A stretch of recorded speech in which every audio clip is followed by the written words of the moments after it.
Now let's assume you have all the gear you need to start posting on YouTube. What's next? Buying stuff is the easy part. Now you gotta pump out them videos. But as a beginner, it's not as easy as it sounds, right? There are so many things to consider. It can be overwhelming and stressful. And that's when your mind says, maybe I'll do some other time. And you start procrastinating.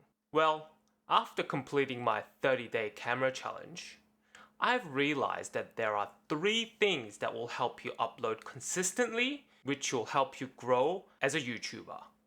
Let's go. Hi there, I'm David, and there's no denying it. I'm a YouTube noob baby. But if you're like me and wanting to get good at YouTube, then you're in the right place. Stick around. I want us to grow together. We can do it. Soon, we'll be able to sell our own bathwaters. Now back to the main video. Alright, the first point is about making goals. What is your main reason for making this video? And depending on that answer, your published video will look very different. Do you want to practice talking in front of a camera? Then you just need to write a quick script and focusing on the filming part, then upload. Do you want to practice video editing? Then you need to lower your script and filming time, then focus on the editing part, then you upload. Do you want to practice better storytelling? Then you need to focus the most on the scripting and voice acting, then upload. In short, we can't possibly do all the things at once. It takes too much time. When you're working on the same video for too long, it gets stale, boring, and eventually you'll stop wanting to do it. Have a focus area you want to work on. You gotta change it up and make it interesting. For us newbies, we need to push out at least 100 videos before we think about view counts, brand images, and finding your niche. Get your basics right. The second thing I want to talk about is the input to output ratio. Between scripting, filming, and video editing, you need to be honest with yourself and understand which of these will take the most amount of effort with the least amount of output. Unless your goal is to improve that specific input to output ratio, you should do the bare minimum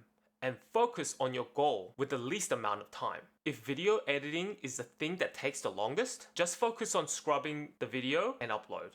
If scripting takes too long and it's not the main focus of your goal, then just ChatGPT that shit and move on. Don't let perfect get in the way of good. You have hundreds of videos to push later down the track. Don't burn yourself out trying to do everything at the same time, especially when you're working full-time like me. The final thing I want to talk about today is building your own YouTube pipeline. This will come naturally as you push out more videos, but you need to come up with your own set of processes and templates that works for you. Having a set process and guidelines will help you push out the videos as fast as possible and tick all the necessary boxes so you don't forget anything. Let me share mine as an example. I have a pipeline for scripting and editing. Filming is not so much because I shoot in the same place. As you do your own research, your pipeline will become more robust. For scripting, I write down all my ideas beforehand, and as a bare minimum, think about it in my head. A title usually comes to mind. Then I write the main message in 1 sentence, maybe or 2. Then I add bullet points that supports the main message. If I run out of ideas, I use ChatGPT for a quick lead generation. Then I write the script to wrap around the bullet points, so it further elaborates and it flows well. And finally, I read the script out loud and edit as required. This acts as a practice as well as a final look over. Now for video editing, I add the intro if there is one. Then I normalize the audio levels and set audio as mono. And this is bare minimum for audio work. Then I scrub the video, cutting all the unnecessary parts and pauses. While I'm scrubbing, I often insert a text right above the timeline